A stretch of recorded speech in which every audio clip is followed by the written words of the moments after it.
Pilipino, ang aking pangalan. Ipinanak ko itong kalayaan.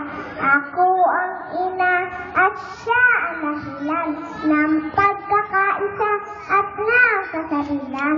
Sapagkat ako nga ang siyang tumanlaw sa basang tahanan, iyong tinatanaw.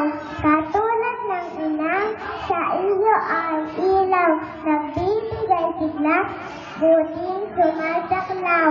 Ako rin ang ama at naging haligi ng mga sundalo at mga bayani sa digma noon sa araw at gabi.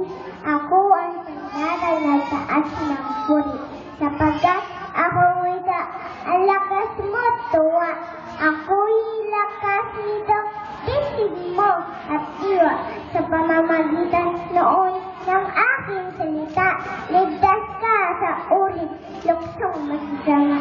At nakamit mo na, sinilita ako ang ginamit ng lahat upang mga taksil ay maisiwalat sa Luzon, Visayas, sa lahat ng syudad, pati sa Mindanao, ako'y nangusap.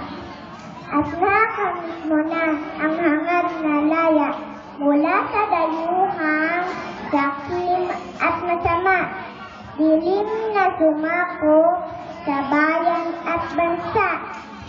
Dagling lumiwanag, tintig ay huminga.